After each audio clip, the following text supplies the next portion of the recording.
Alhamdulillahirabbil alamin. Wassalatu wassalam ala rasulihi al-amin al-anbiya wal mursalin ala alihi washabihi ajmain. Tuan-tuan dan puan-puan, kita mulakan dengan Ummul Quran Al-Fatihah. Auzubillahi minasyaitonirrajim.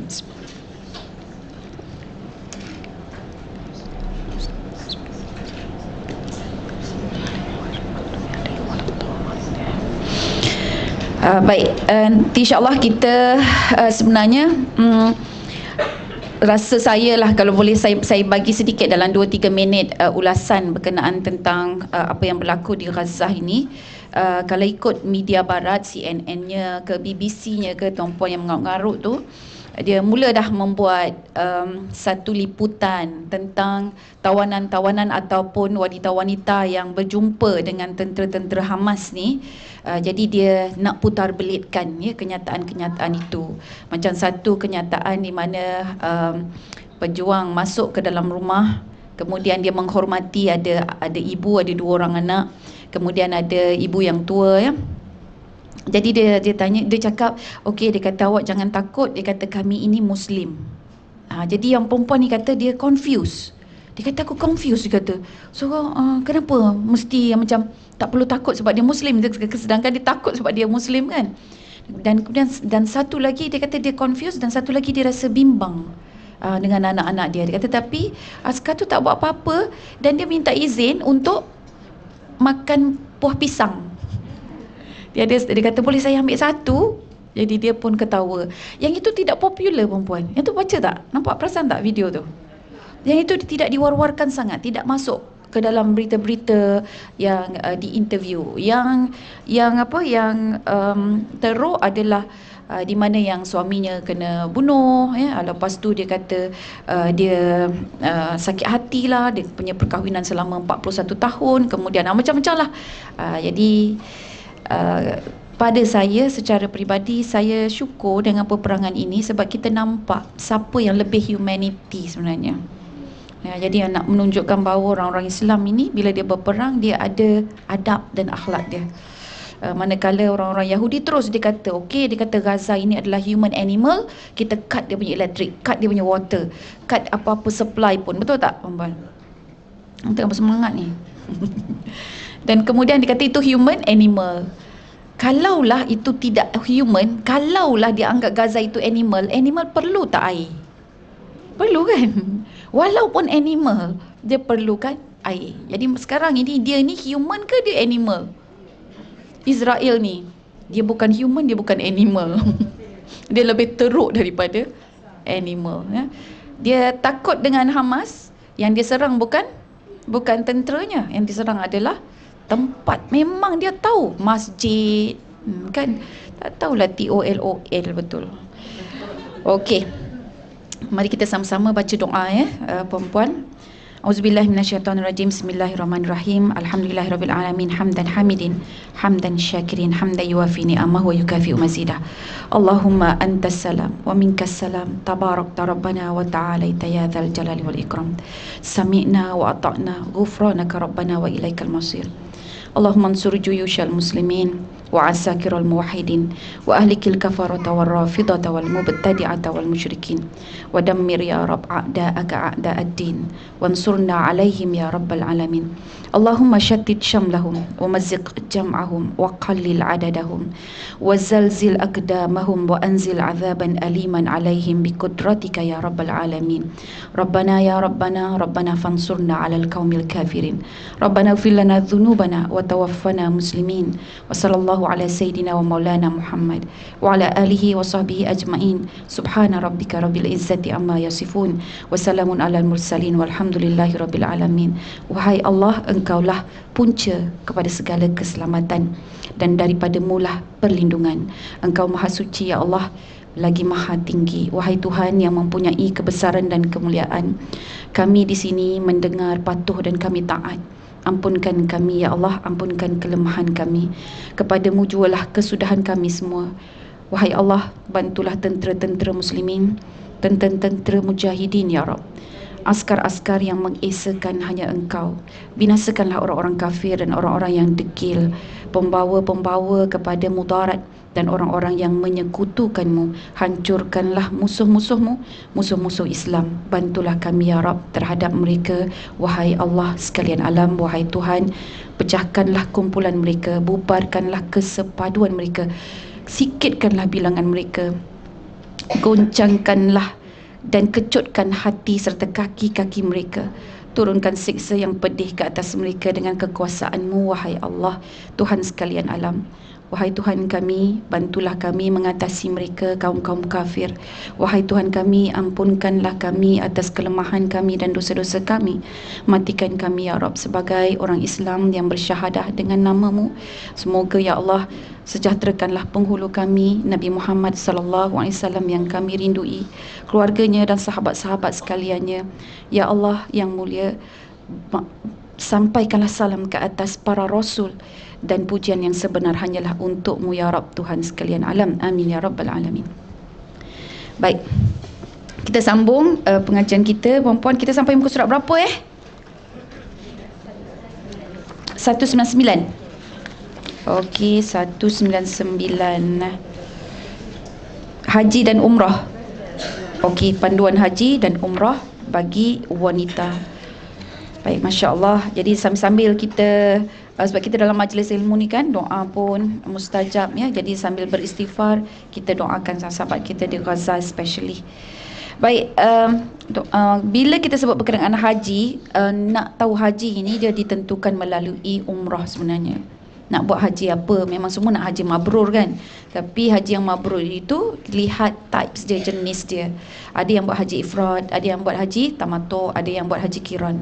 So bila nak buat haji tu, dia kena tengok jenis umrah dia. Kalau buat umrah dulu, maka haji kita jadi haji tamattu. Kalau buat umrah kemudian haji dulu, maka haji kita dipanggil haji ifrad. Kalau buat sekali, haji itu dipanggil haji qiran. Rasulullah sallallahu alaihi wasallam dia melakukan haji berapa kali? Kalau ikut sejarah, umrah berapa kali? 4. Haji berapa kali? Ya, sekali. Dan haji dia haji apa? Kalau ikut banyak riwayat, haji qiran. Kalau banyak riwayat mengatakan haji qiran, dia buat sekali ya dengan umrah. Kalau Sayyidatina Aisyah, tak tahu lu Ustazah. Ingat tak yang dia menangis tu sebab dia tak boleh nak buat kan tawaf tu sebab dia nak buat umrah, kemudian dia keluar. So jadi maksudnya dia buat apa tu? Haji sebab dia umrah dia akhir. Haji ifrad ya. Jadi kita boleh agak dah tu dia, daripada cerita dia. Oh okey, dia buat haji ni, haji ni, haji ni. Masya-Allah. Kenapa ada perbezaan jenis-jenis haji ini? Sudah tentulah untuk memudahkan urusan kita. Jadi Allah mengarahkan kita ini, sebab itu tujuan kita menjadi hamba atau melakukan ibadah atas muka bumi ini. Tapi kita mempunyai banyak pilihan, Masya-Allah ya. Ada 3 pilihan, boleh buat ifrad, boleh buat tamattu, dan juga boleh buat qiran. Okey. Kemudian bila kita sebut berkenaan tentang wanita yang melakukan haji, so basically kita punya cabaran adalah haid kita. Sebab kita tak nak waktu kita melakukan tawaf ya, sama ada kita panggil tawaf ifadah, tawaf yang wajib ya, selepas kita wukuf di Arafah. Jadi nak menunaikan tawaf itu, waktu itulah pula period. Tapi period kita dia 7 hari je.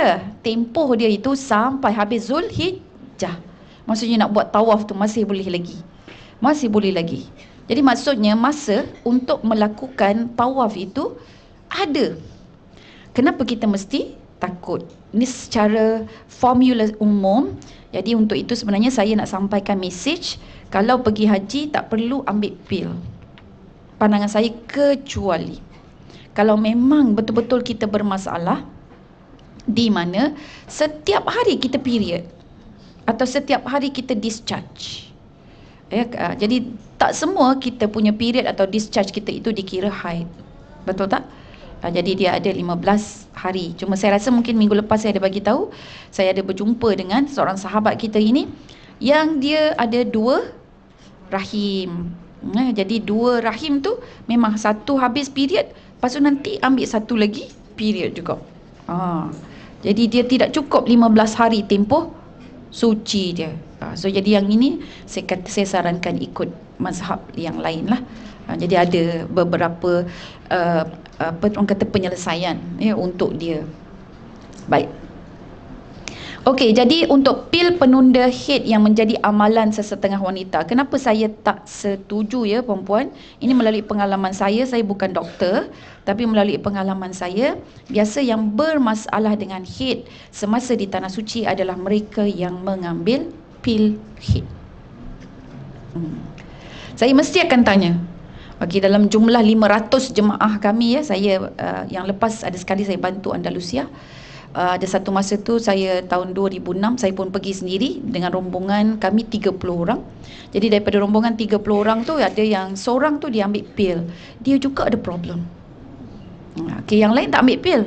Sebab kita kata tak apa, tak payah kan. Jadi macam masing-masing pakat, tak nak ambil pil lah. Sebab kita tahu yang ada seorang lagi mengandung. So memang lah confirm dia tak ambil pil kan.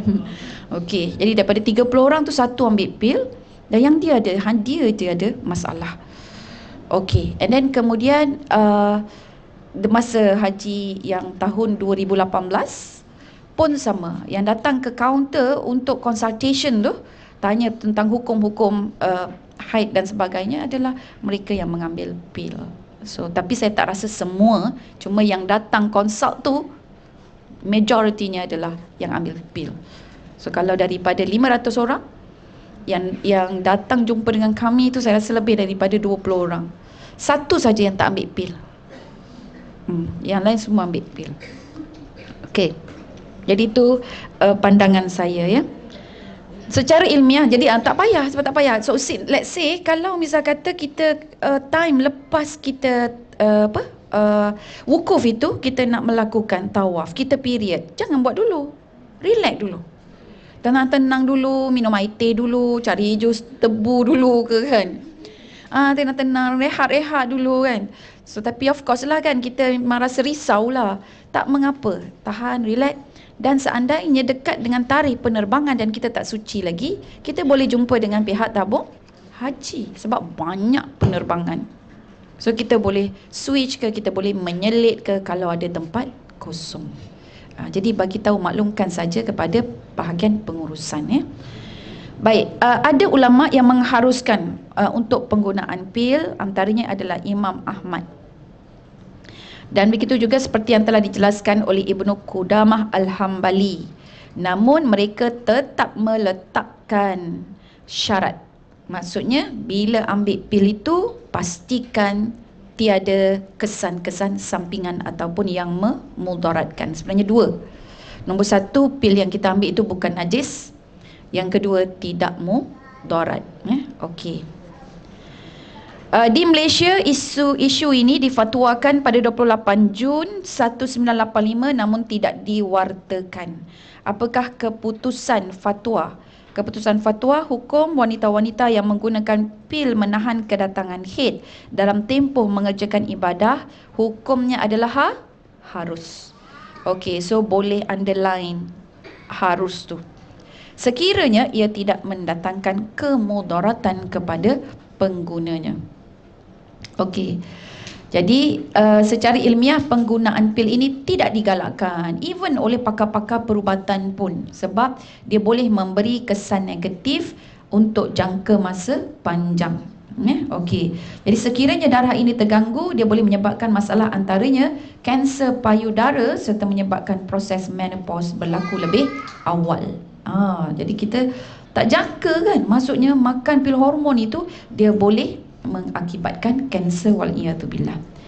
Jadi bagi mereka yang berminat untuk ambil pil ini, dinasihatkan agar tidak selalu mengamalkannya dan mesti mendapat nasihat yang betul daripada pakar.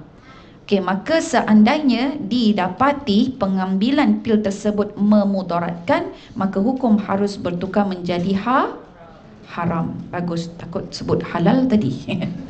Di haram ya.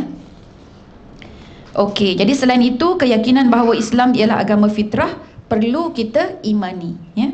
Setiap kejadian ada hikmahnya. Maksudnya kalau period, redalah kan. Cuma kita tak boleh buat tawaf saja.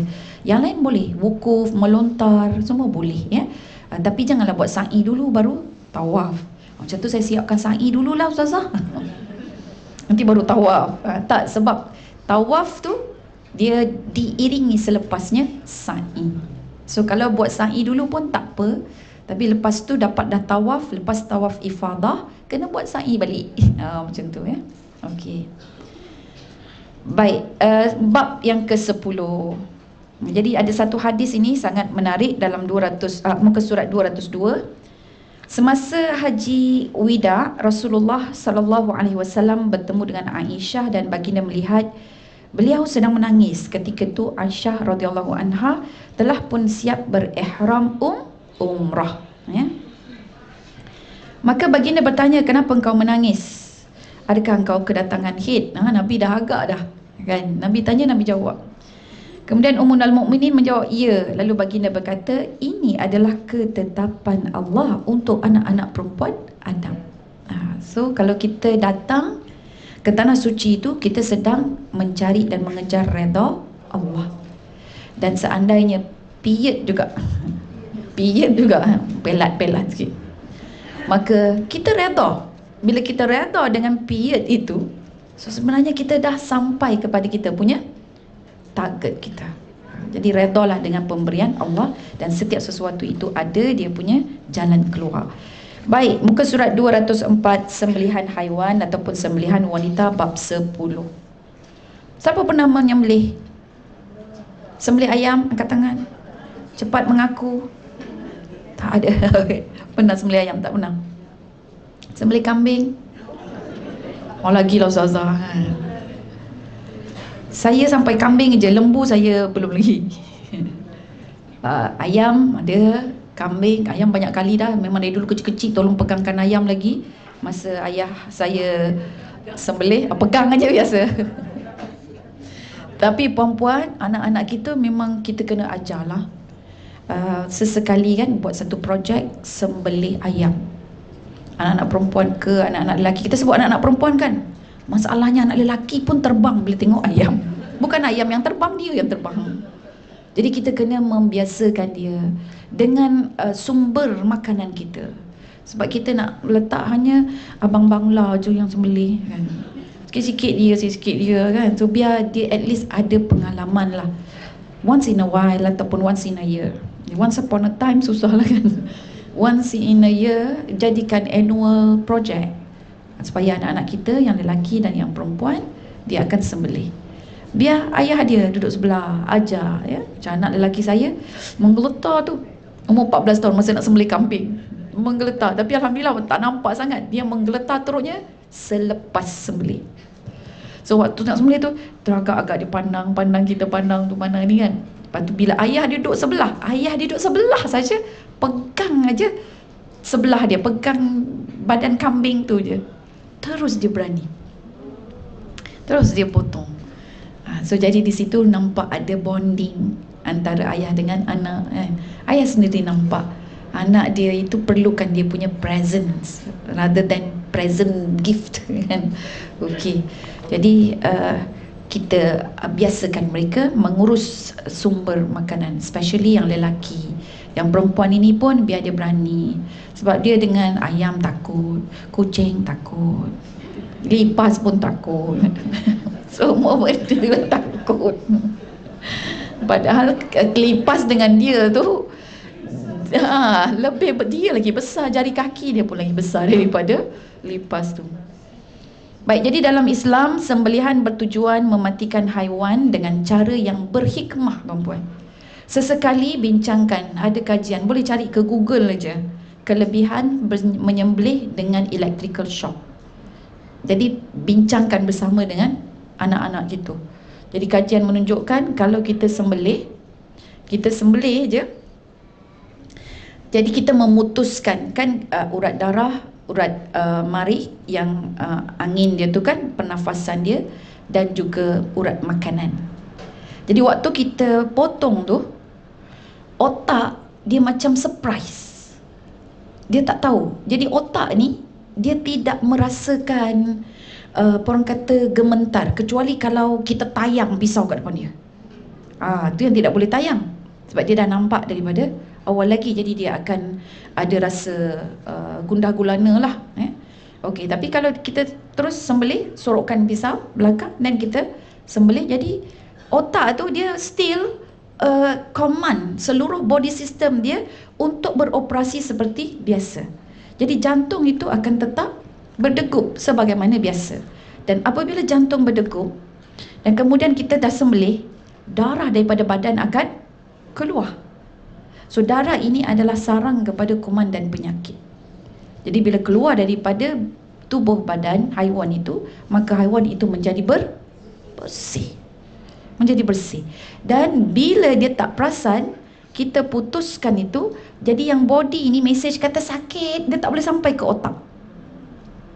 Jadi otak tu, bila dia orang buat kajian, dia kata seolah-olah dia berada di dalam tidur yang sangat nyenyak. Jadi dia tak rasa apa, dia macam terus tidur sebab dia dah habis lah.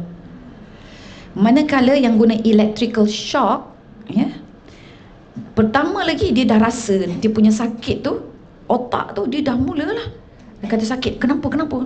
Jadi tu yang jadi kejang, itu yang jadi kaku, sebab kesakitan. Dan bila dia cek dengan ECG perjalanan jantung dia merakamkan satu rekod bahawa haiwan itu, binatang ternakan itu, dia mengalami kesakitan yang amat sangat. So jadi kita tak guna secara electrical shock. Yahudi itu kan, yang kita ni, dia memanglah ahlu kitab. Tapi ahlu kitab yang mungkar ini tuan-puan, cara dia mengurus makanan sama. Dan dia gunakan mesin yang lembu tu, dia turun ke bawah, dia terbalikkan dan kemudian disembelih. Okey. Unta senang, leher dia panjang di bahagian bawah, zap. Tapi cara dia tu, yang saya nampak masa di Yaman tu, dia sembelih bahagian tengah, lepas tu bahagian tepi pun dia potong, terus lentok kepala dia. Okay. So dia ada cara-cara dia lah. So kaum lelaki, kaum ibu especially, sebab ibu yang nak mendidik anak-anak tu kan. Jadi bila kita ke hadapan, kita tahu, jadi anak-anak kita ini akan menjadi lebih berani dan ke hadapan dalam menguruskan makanannya. Especially kalau kita mengajar anak-anak, anak-anak perempuan ini, biasakan dengan surah An-Nur. Surah An-Nur. Kalau dengan lelaki, surah Al-Ma'idah. Surah Al-Ma'idah itu adalah hidangan. Kita biasakan dengan surah An-Nur untuk kaum perempuan. Sebab Saidina Umar, dia bila tahu Basrah di Iraq itu, waktu tu dia sangat flourish dengan market, dengan ekspor, import, perniagaan, perdagangan, orang luar masuk keluar. Jadi Saidina Umar Al-Khattab itu dia menulis satu surat kepada governor di Iraq. Dia kata, alimu nisa'akum bis suratin nur. Ajar tu perempuan-perempuan kamu yang perempuan uptown girl dengan apa? Dengan surah An-Nur. Dan kemudiannya para ulama dia melihat bahawa antara surah yang paling penting bagi kaum lelaki adalah surah Al-Ma'idah. So bila kita tengok balik surah Al-Ma'idah, kita akan dapati antaranya dua poin yang utama, cara macam mana mereka menguruskan buruan, iaitu menguruskan sumber makanan. Kemudian yang kedua, bagaimana mereka berhubung dengan orang bukan Islam, antaranya adalah Yahudi, dalam surah Al-Ma'idah. Okey, syarat-syarat sah sembelihan, ada rukun-rukun dia yang tersendiri. Yang pertama, mesti ada penyembelih. Yang kedua, ada binatang ternakan dia. Dan ketiga adalah alat untuk menyembelih. Jadi penyembelih dia beragama Islam atau ahlu kitab. So ahlu kitab ini sama ada orang-orang Kristian, tapi Kristian yang sekarang tidak, ya perempuan, sebab dia guna electrical shock. So yang betul-betul itu adalah orang-orang Kristian Ortodoks yang masih lagi, kalau perempuannya, menutup aurat. Dan begitu juga orang-orang Yahudi yang ahlu kitab, yang Ortodoks, yang Zionis kita tak terima. Okey, kemudian yang kedua, mereka mesti berakal. Yang ketiga adalah mumayyiz. Jadi umur 5 tahun, 4 tahun dia tak sah. So boleh untuk umur 7 tahun dah mumayyiz. 7 tahun ke atas. 7 tahun itu adalah umur mumayyiz ya. Yang kedua, binatang ternakan dia halal dimakan, mati disebabkan sembelihan, bukan disebabkan dia terjunam masuk dalam parit. Kita baru nak sembelih, sikit tak habis, bangun dia lari masuk ke dalam dalam parit. Parit tu ada air pula. So dia mati kerana lemas, bukan mati kerana sembelih ya. Okey. So kalau benda tu terjadi, maka kita tengok kalau kita boleh capai balik leher dia kita sembelih, tariklah kan. Kalau tak ada, dia boleh potong bahagian mana-mana bahagian yang kita sempat asal keluar darah. Okey, yang ketiga, putus urat halkum dan urat marik. Marik ni dia macam hamzah, bil hamzah ya, marik. Jadi urat halkum adalah saluran pernafasan dan urat marik adalah saluran makanan. Jadi biasa kalau pegang ayam tu kan, leher ayam tu kita rasa dia ada macam tali kat dalam tu, tali kat leher dia tu kan, kita pegang, yang tu yang kita akan potong. Okey, begitu juga dengan kambing. Kalau kambing dia kena genggam, jadi pegang terus ujung dia dekat dengan bahagian kepala. Kalau jauh dia ada macam lambat sikit ya. Kalau dekat sikit dengan bahagian kepala, jangan dekat sangat pula, dekat sikit dengan bahagian kepala, zap. Ada setengah orang potong ke depan, ada setengah orang potong tarik, tak kisah mana-mana. Ada yang tips dia kata kena tarik biar rezeki datang. Oh tak kisahlah kan. Yang penting dia potong kat situ, tarik ke tolak ke, dia tips masing-masing, petua masing-masing. So alat sembelihan mestilah yang tajam selain daripada gigi. Walaupun gigi tajam kan, tulang, kuku, rambut dan tali. Kalau rambut dan tali nanti dia macam suffocated pula, macam strangled kan. Strangled tu macam dia sesak nafas lah, bukannya dipotong dengan darah, mengeluarkan darah. Baik, ada perkara-perkara sunat dalam sembelihan, but somehow dia ada istilah-istilah lain ya sembelihan. Dia sebut az-zabhu, an-nahru, al-uqru. Dia az-zabhu, zabhu tu yang dengan guna pisau, jadi keluar darah. An-nahru tu dia basically macam untuk unta. An-nahru tu dia tidak dekat dengan dia punya kepala lah, sebab nak capai pun susah kan. Ada sebahagian dia unta tinggi, jadi waktu unta berdiri tu dia sembelih je. Ada macam tu, sebab unta dia bukan so far dia tak adalah larikan diri kan. Yang larikan diri tu lembu. Kambing masih okey lagi, especially kambing biri-biri ya. Dia duduk baringkan aja dah aja macam tu kan. Tutup mata dia tu dengan telinga dia, lagilah senyap ya. Lepas tu terus sembelih, cuma dia banyak bulu dia lah. Okey, jadi menyembelih pada bahagian pangkal leher dengan memutuskan kedua-dua urat yang terletak di kiri dan kanan leher bagi mempercepatkan proses kematian. Membaringkan haiwan ke sebelah rusuk kirinya. Hadapkan haiwan itu ke arah kiblat. Gunakan alat sembelihan yang tajam. Menggunakan sembelih dilakukan pada waktu siang. Ni sunat. Jadi perempuan kalau datang nanti waktu hari raya kurban, kita sama-sama dengan anak-anak siapkan dengan peralatan-peralatannya kan. Jadi kita boleh bincangkan perkara-perkara ini. Walaupun memang itu kerja lelaki sepatutnya kita kata kan, tapi ibu ni sebagai madrasatul ula bagi anak-anak, kita sediakan saja ruang. Jom bang, kita bincang pasal sembelih, kita throw the idea. Jadi anak-anak ni nanti akan cari sendiri ya. So kita dah belajar ni, kita ingat-ingat, okey, kita pun tahu lah cucu mak ni belum mau mayyiz, tak sah nanti nak sembelih ya, kan? Kita boleh bagi pandangan. Next, perkara yang makruh. Alat sembelihan atau pisau itu tumpul. Okey, itu makruh. Memperlakukannya dengan kasar. Haiwan tu diheret ke, dijatuhkan ke dah macam nak gusti lah pula dengan dia. Jadi hukum dia adalah makruh ya. Menakut-nakutkan. Contoh ni nampak kejap lagi kau punya giliran kan. Itu makruh ya. Asah pula pisau tu depan dia, makruh lagi. Lepas tu mematahkan leher haiwan sebelum dia betul-betul mati, itu juga makruh.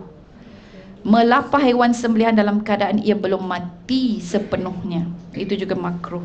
Dan akhir, melakukan sembelihan atau melapahnya di hadapan kawan-kawan dia yang lain, kawan-kawan binatang tersebut ya. Kalau saya di Yaman, dia punya kandang kambing dekat luar, sembelih dia ada bangunan, dia tarik masuk ke dalam. Jadi dia lebih macam beradab lah. Lepas tu dia tak buat dekat atas tanah, kita buat kat atas tanah kan. Tapi insyaAllah kat Masjid Al-Falah ni ada tempat yang sesuai ya, senang nak basuh, bersih, very hygiene. Yang itu sepatutnya kita punya cara sembelihan. Baik, apakah hukum sembelihan wanita? Untuk isu sembelihan wanita, menurut Imam Ibn Hajar Al-Asqalani dalam kitabnya Fathul Bari, begitu juga dalam kitab Jami'ul Ahkam An-Nisa yang dikarang oleh Syekh Mustafa Al-Adawi dan juga Imam Ibn Al-Munzir, semuanya mereka dengan kesepakatan majoriti ulama menghukumkan harus, underline, harus sembelihan wanita muslimah dengan syarat mereka mampu menyembelihnya dengan baik. Jadi dia kena ada ilmu lah. Saya kata okey, saya boleh sembelih, tapi korang tolong pegang. Kalau macam kambing tu kan, tolong pegang kepala, tolong pegang kaki dia, tolong pegang bahagian badannya. Okey, so kalau cukup lah dua orang pegang bahagian kepala dengan bahagian badan, so kita sembelih ya. Segera, janganlah pula nak melatah-latah lah pula. Kejut lah, nak mati tak mati, nak mati tak mati kambing tu kata kan. Istighfar dah banyak kali tak mati-mati lagi Okey. Ada dalam sebuah riwayat yang di satu hadis ya, yang diriwayatkan oleh Imam Bukhari, Ka'ab bin Malik radhiyallahu anhu menceritakan bahawa dia memiliki seorang hamba perempuan. Kanak-kanak itu tukar kepada hamba ya. Kanak-kanak takut kita salah faham ya. Bukan kanak-kanak ni, dia hamba perempuan yang bertugas sebagai pengembala kambingnya di daerah Sal'um. Tiba-tiba hamba tersebut melihat seekor kambing yang nak mati. Akhirnya dia memecahkan batu. Okey, jadi batu tu pun menjadi tajam kan? Dan dia menyembelih kambing tersebut menggunakan batu yang tak boleh apa? Tulang gigi. Ya, okey, tulang gigi, kayu, tak boleh. Tersebut dengan menggunakan batu yang dipecahkan. Ka'ab mengingatkan keluarganya agar tidak makan daging tersebut, sehinggalah beliau konsult dulu, rujuk dulu dengan baginda Rasulullah sallallahu alaihi wasallam. Tengok para sahabat macam tu kan, dia betul-betul dalam bab makanan ni sebab dia ibadah. Kan, ada sesuatu yang dihalalkan oleh Allah. Siapalah kita ni ya. Jadi dia pun bertemu dengan Rasulullah dan bertanya boleh ke tak boleh. Dan kemudian Nabi SAW mengizinkan untuk memakannya. So jadi punya point di sini ada 3. Nombor 1, hamba. Nombor 2, perempuan. Yang ketiga, guna batu. So semua hukum itu boleh diambil, jadi hukumnya adalah harus ya. Okey. Justru bagi wanita yang cukup syarat sebagai penyembelih mampu melakukan dengan baik, maka hukum sembelihannya adalah harus dan daging tersebut boleh dimakan oleh sesiapa sahaja. Saya ada jumpa seorang ustaz tu, saya masih ingat lagi ustaz ni. Dia kata saya lelaki yang tidak makan sembelihan wanita. Allah, saya kata Allah, makanlah. Saya kata itulah waktu tu. Saya tak adalah cakap amboi, katakan start kan ustaz kan. Okey. So masa tu saya kata ustaz, jemputlah makan ustaz. Ni ayam ni saya yang sembelih. Pula mulut ni selama je cakap kan dengan dia. Itulah bahana riak agaknya kan. Saya adalah seorang lelaki yang tak makan sembelihan wanita. Allah. Tak makan tak apa, makanlah benda lain. Okey. Adapun bagi wanita yang ingin memilih tugas sebagai penyembelih sebagai kerjaya dia, sebagian ulama mengatakan makruh. Okey, kalau apa kerjaya awak penyembelih contohnya kan. Tetapi saya pergi ke Mesir ya perempuan, ada kedai-kedai yang jual ayam tu sembelihan penyembelih dia wanita. Tapi kita tengok kenapa dia makruh. Okey. Terutamanya apabila melakukan sembelihan korban yang besar di mana orang lelaki yang memegang binatang dan penyembelihnya adalah wanita, maka sudah pasti ia tidak manis dipandang. Okey. So jadi di sini hukumnya makruh kerana apa? Kerana lelakilah yang kena mencari rezeki dan juga nafkah. Ya. Kenalkan kereta ni, lori nak masuk. BPH, okey.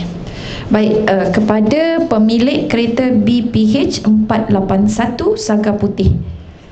Bukan seorang ya, ada seorang lagi. Dan juga pemilik kereta Mazda WYE 9787 minta tolong alih sebab lori nak lalu. Lori nak masuk. Okey. Minta maaf ya. Okey. Selalu parking tak ada sebab meriah sangat lah Masjid Al-Falah ni. Yang kena alih tu. Baik, sesekali ya. Alright. Okey, jadi itu yang pertama. Kemudian yang kedua, sebab kita bila perempuan menguasai bidang penyembelihan ni, habis lelaki nak buat apa? Macam itulah kan. Tapi kita kena ambil tahu sebab tak rugi wanita ini. Sekali-sekala tu yang saya kata setahun sekali.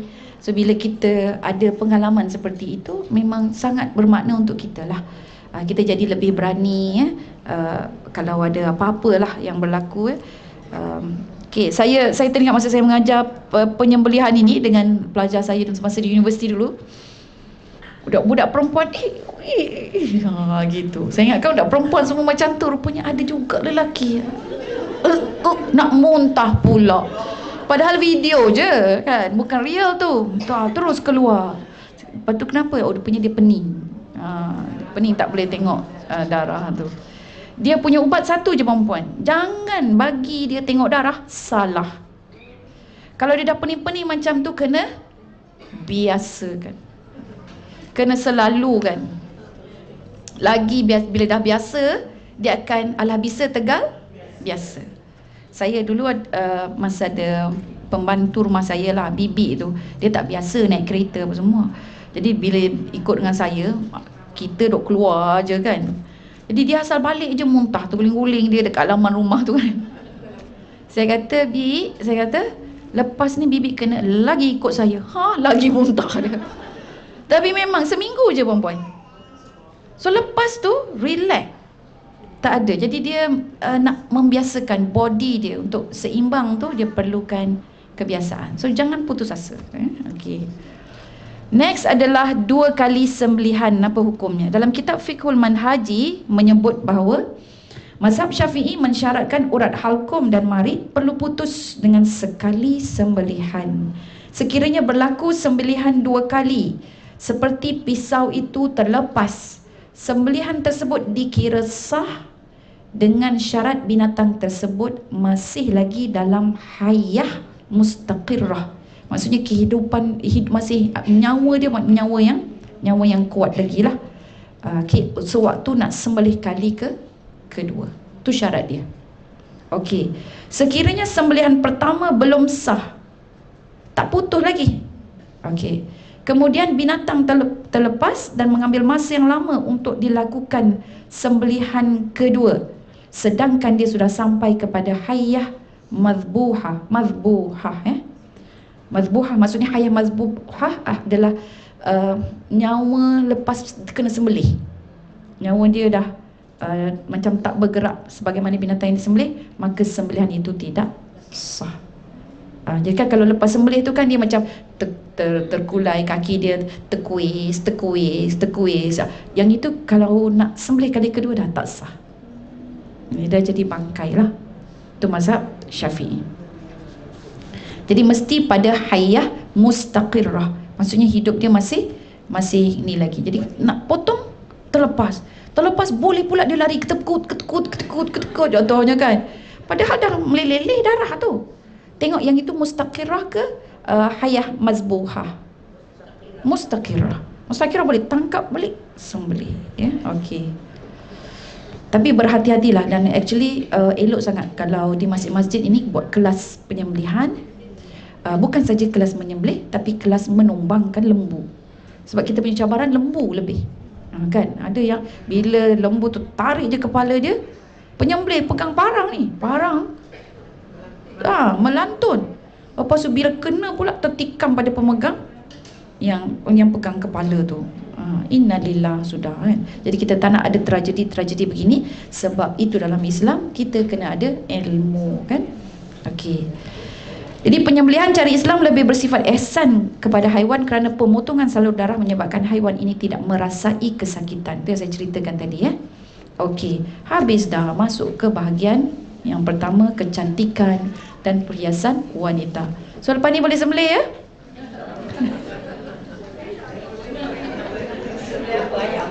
Sembelih ayam dulu. Sembelih ayam dulu Kak. Biar anak-anak tu bermain-main dulu dengan ayam tu kan. Ada memang anak saya seorang tu sembelih ayam punyalah detail, dia khusyuk dan tawaduk, putus kepala ayam tu. Boleh makan tak kalau putus kepala ayam? Boleh, hukumnya cuma makruh sahaja ya. Okey. Tapi janganlah pula kata mentang-mentang hukum makruh putuskan sahaja semua kepala, tidak ya. Sebab dia punya iya sungguhlah kan. Nak sembelih kepala ayam tu kecil je kan. Jadi kambing dia lain lah ya. Okey. Baik, tapi yang elok yang pandai menyembelih tu dia boleh bagi arahan. Okey, cukup gitu kan. Baik, boleh kita teruskan bahagian 1, kecantikan, perhiasan, etika pakaian dan tudung ya. Binatang buruan, maksudnya anjing ke apa pun? Oh, okey, anjing yang berburu. Okey, rusa ke apa ke sama? Kalau kita dapat pegang dia, kita sembelih kena macam tu. Kalau ditembak dulu, pastikan mati dia itu kalau kita dapat dengan sembelihan. Tetapi kalau tak ada, tembakan itu dia boleh menjadi pengganti kepada sembelihan. Jadi kalau mula-mula nak tembak tu, baca bismillahi Allahu Akbar. So bila dia jatuh mati sudah, boleh dah dimakan. Tapi bila dia jatuh, burung tu belum mati lagi, masih lagi hidup, sembelih. Okey. Ya? Kalau yang mati sebab tembakan tu tak payah. Sama dengan seandainya kita ada anjing buruan ya. Jadi anjing tu provided kena dah latih dah. Jadi masa kita lepaskan anjing tu, baca bismillahi Allahu Akbar. Jadi kemudian dia tangkap, bawa binatang buruan itu, mati sudah. So kita boleh makan. Potong je yang bahagian digigit atau samakkan saja. Boleh ya. Okey. Itu binatang buruan, yang tu kita tidak bincang di sini ya. Okey. Baik, boleh kembali kepada fashion? Ke masih nak berburu lagi? Okey ya, jadi fashion biar bergaya asal mengikut syariat ya. Okey. Baik, jadi di sini wanita dan fashion. Fashion kalau dalam bahasa Arab syakliat, maksudnya dia bentuk-bentuk ya. Jadi fashion ni bentuk-bentuk. Dengan wanita memang suka, dia nak letak kerongsang kat sini kan, nak letak dekat 2 ke, nak letak kat 3 ke. Kalau pakai tudung bawal tu dah sampai 5 kot, jarum peniti, contoh kan. Lain kalau yang instant, yang sarung-sarung tu, yang tudung sarung-sarung tu, dia panggil tudung makcik, dia panggil gitu kan. Ada nama-nama dia, tudung bawal, tudung 4 segi kan, shawl lah, sebagainya. Dan memang itu adalah kelebihan dan keunikan wanita. Jadi perempuan, cuba tengok kalau dalam dewan ini tak ada wanita, berseri tak? Alas tisu pun ada renda-renda macam ni, nampak? Ini kerja perempuan kan. Tengok dia punya depan ada bunga lah pula, depan tu ada bunga lah pula kan. So itu memang wanita dia nampak, kalau tak ada dia akan rasa macam kosongnya. Dia akan kata kosong. Sebab mata dia, hati dia itu dia penuh dengan taman kan. Dia berbunga-bunga, penuh dengan keindahan. Itu kelebihan kaum wanita, dia menyerikan keadaan. Dan Nabi sendiri sebut dunia mata'un, dunia ini memang penuh dengan perhiasan. Wa khairu mata'id dunya, sebaik-baik perhiasan dunia al-mar'atus salihah, adalah wanita-wanita salihah. Sebab bila dia salihah, dia akan menghias dunia ini dengan perkara-perkara yang salihah. Jadi di sini ada beberapa perkara yang kita perlu lihat. Kita tengok muka surat 215 ya. Tentang ada satu kenyataan di mana kenyataan ini agak kontroversi. Dia lebih mengelirukan golongan ini bila kenyataan-kenyataan kontroversi yang mempertikaikan kewajipan menutup aurat dan berpakaian dalam Islam datangnya pula dari golongan akademik dan tokoh agama. Perempuan, masa saya di TV Al-Hijrah, ya, ada satu tetamu ni Muslim, wanita, kita jemput dia. Tapi sebelum tu kita ada tetamu Cina, non-Muslim. Jadi kita kata, madam kena pakai cover lah, cover kan. Oh, no problem, dia kata. Dia pun pakai shawl. Jadi dia masuklah kat dalam TV, sebab TV Al-Hijrah kan dia ada syariah punya penampisan. Tapi bila kita jemput seorang tokoh ni, tengok makcik bawang nak cakap, bersedia. Wanita agama Islam kan, bila suruh pakai tudung dia kata, mana dalil yang suruh pakai tudung? Nasib dia bercakap dengan kru tu, ya Allah, dia kata ada dalil tapi tak tahu, dia kata. Dan waktu tu saya masih yang proaktif lah dengan TV Al-Hijrah, lama lah dulu kan, sekarang tak aktif sesekali je. So bila jumpa saya tak lama tu, dah habis selesai sesi pagi tu, petang masa tu saya ada, Ustazah, apa dalil Ustazah? Saya kata. So, saya kata, kan dulu tak nak hafal, saya kata. Baru sekarang nak tanya, ya. Okey. Jadi dia orang ini ya, dia mewakili kelompok yang menggunakan dalil yang kita sebut ni. Okey. Jadi Dr. Imad, nama Dr. Imad lagi kan, Abdul Hamid An-Najjar, dia dalam akhbar jaridah Al-Akhbar. Jaridah ni akhbar maksudnya, ya. Al-Akhbar, jaridah itu maksudnya Al-Akhbar. Surat khabar Al-Akhbar, nama dia Al-Akhbar. Dia kata hukum bertudung dan percampuran antara lelaki dan wanita dalam kehidupan seharian, hukum dia itu ditentukan oleh sesebuah masyarakat berdasarkan keadaan. Bagi setiap masyarakat ada pakaian dan adat tertentu, dia kata. Apa yang dijelaskan dalam Al-Quran mengenai pakaian bertudung itu hanyalah khusus untuk isteri-isteri Nabi, dia kata. Hukum ini bukanlah semestinya untuk seluruh wanita. Yang ini salah. Ya, jadi dia nampak yang tutup aurat itu hanya isteri Nabi.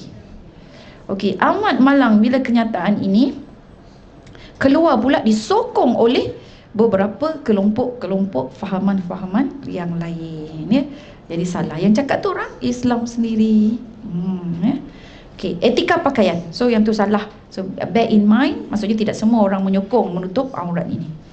Okey, etika pakaian berdasarkan ayat yang ditetapkan. Inilah dia surah An-Nur ayat yang ke-31. Tu dalil dia. Allah memerintahkan kaum Hawa, tak sebut pun, ya. Maksudnya macam khusus kepada isteri-isteri. Memang ada disebut ibu ummahatul mukminin kita, tapi ada disebut juga isteri-isteri orang yang beriman. Cuba tengok dalam surah Al-Ahzab ayat 59 ni pula. Ni ada lagi satu selain daripada An-Nur 31, Al-Ahzab 59. Wahai para nabi, katakan kepada isteri-isterimu, anak perempuanmu dan isteri-isteri orang yang beriman, mereka perlu memakai baju jilbab yang longgar, demikian itu supaya mereka mudah dikenali. Lantaran itu mereka tidak diganggu. Allah itu Maha Pengampun lagi Maha Penyayang. Cuma hari ini yang menutup aurat dia itu, yang pakai jilbab ini pula yang mengganggu. Apa maksudnya Ustazah?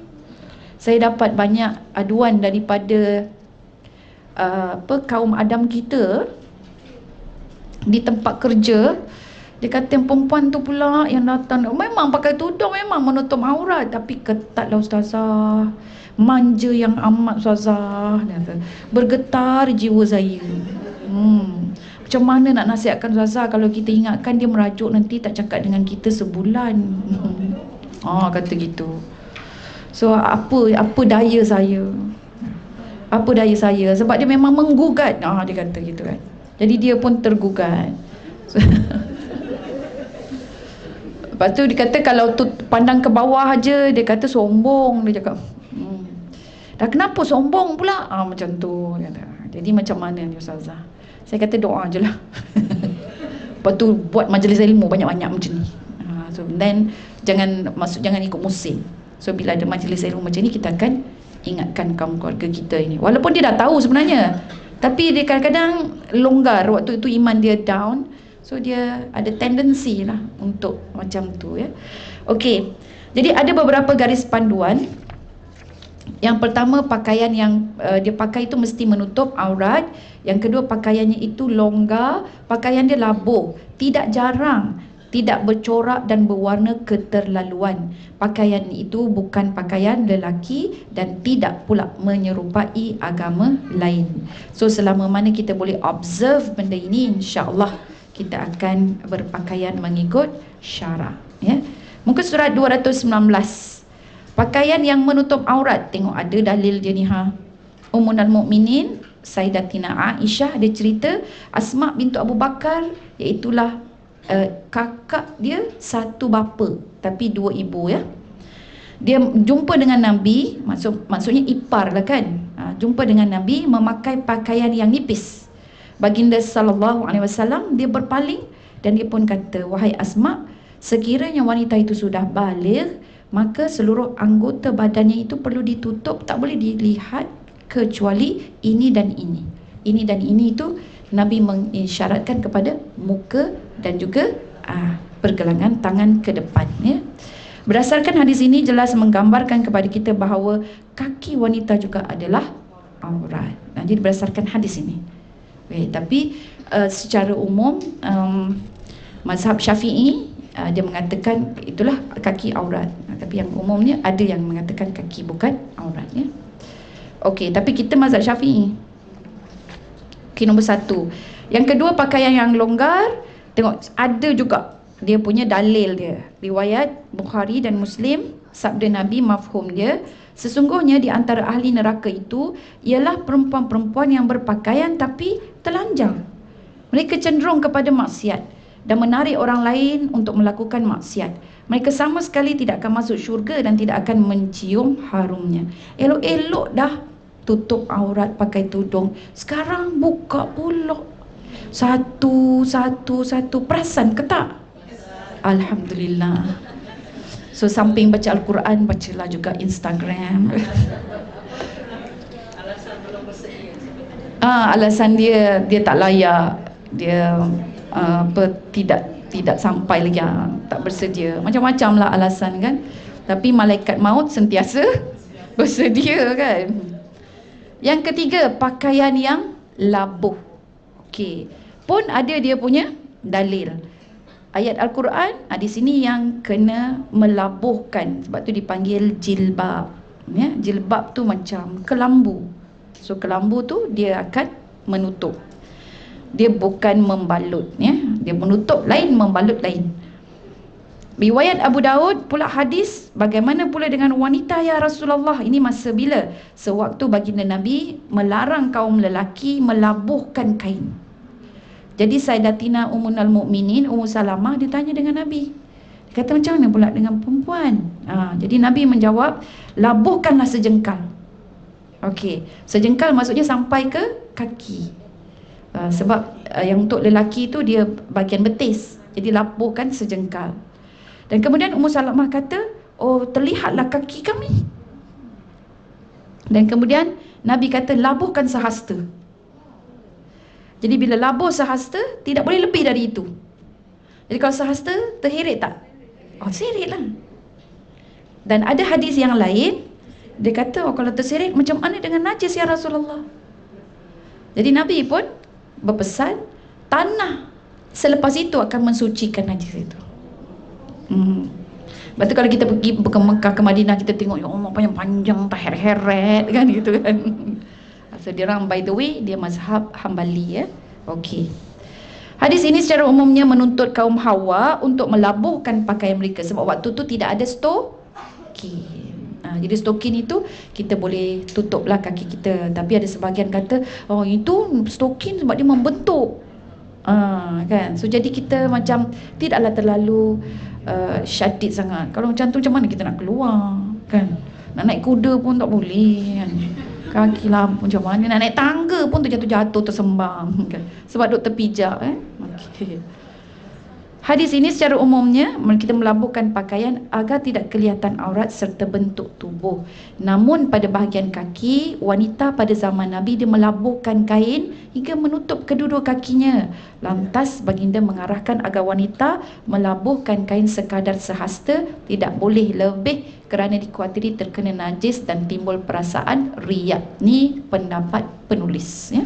Okey. Tapi ada hadis lain yang mengatakan tanah selepas itu dia akan menyucikannya. Okey, yang keempat, syarat dia pakaian tidak jarang. Macam mana kita nak tahu pakaian tak jarang itu bukan syarat pakaian muslimah?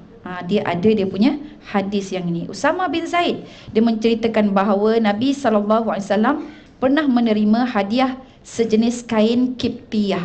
Dia nipis kain itu dari seorang yang bernama Dahyah Al-Albi. Kemudian baginda SAW tengok kain tu, dia hadiahkan pula pada Usamah bin Zaid supaya Usamah bin Zaid ini buat pakaian. Tetapi Usamah dia hadiahkan pula pada isterinya. Dan kemudian tak berapa lama Rasulullah pun tanya pada Usamah, mana kain tu, kau tak pakai ke? Nabi tanya. Usamah menjawab, oh saya hadiahkan kepada isteri saya. Dan kemudian Rasulullah SAW berkata, suruh isterimu lapik kain tersebut dengan kain yang lain di bawahnya, kerana aku bimbang sekiranya dia tidak berbuat demikian akan terlihat tubuh isterimu. Ya. Hadis riwayat Muslim, riwayat Imam Ahmad dan juga Baihaqi. So jadi di sini kain yang nipis, pandailah buat lining dia, ya. Okey, yang kelima, kain itu tidak bercorak dan berwarna keterlaluan. Okey, tengok dia punya hadis, dalil dia. Sesiapa yang memakai pakaian berlebih-lebihan, maka Allah akan memberikan pakaian kehinaan pada hari akhirat kelak. Kenal wanita yang memakai minyak wangi kemudian melintasi khalayak ramai dengan tujuan agar wangiannya dihidu baunya, maka ia dikira berzina. So pakaian yang dimasukkan ini adalah pakaian syuhrah, pakaian yang macam nak raih populariti, perempuan. Tetapi seandainya kita ada occasion tertentu, dia ada certain occasion dan kita pakai hanya pada waktu itu, yang itu diharuskan. Jangan dijadikan sebagai pakaian biasa. Jadi yang disebut di sini adalah pakaian biasa. Tapi kalau ada occasion, contohnya nak menyambut ulang tahun company apa-apa, syarikat mana-mana kan, kat situ pun ada pertandingan fashion, jadi ambil as long as dia muslimah punya style, so tidak mengapa, ya. Okey. Next, yang keenam, tidak menyerupai pakaian lelaki. Dalam sebuah hadis yang diriwayatkan oleh Imam Abu Daud, menceritakan Abu Hurairah, dia cerita Rasulullah SAW melaknat orang lelaki yang memakai pakaian perempuan dan yang perempuan memakai pakaian lelaki. Dia tiru gaya pun tak boleh. Okey. Next, tidak menyerupai pakaian agama lain. Tengok hadis riwayat Abu Daud. Sesiapa yang menyerupai sesuatu kaum, maka dia termasuk dalam kaum tersebut. Man tashabbaha biqaumin fahuwa minhum. Ya, okey. Amat menyedihkan, kebanyakan remaja kini, dia semua bukan remaja je, orang sekarang, ya, sudah tidak lagi berbangga dengan Islam. Mereka lebih gemar menjadikan artis sebagai idola. Pemakaian tudung juga seperti fashion. Begitu juga lelaki yang berjanggut, dia lebih terikut kepada trend serta janggut idola atau artis mereka yang diminati, bukan lagi atas dasar sunnah, ya. Jadi waliyadzubillah. Maka itulah serba sedikit berkenaan dengan fashion. InsyaAllah akan datang kita bincang etika bertudung pula. Tudung yang macam mana lah pula, kan, sebab dalam Islam tak wajib pakai tudung. Yang wajib itu adalah menutup aurat, ya. Okey, wallahu a'lam. Kita tutup dengan suratul Asr dan tasbih kafarah. Bismillahirrahmanirrahim. Wal 'asr innal insana lafi khusr illa alladziina aamanu wa 'amilus shalihat wa tawassaw bil haqqi wa tawassaw bis sabr. Subhanakallahumma wa bihamdik asyhadu an la ilaha illa anta astaghfiruka wa atubu ilaik. Sekian, wassalamualaikum warahmatullahi wabarakatuh.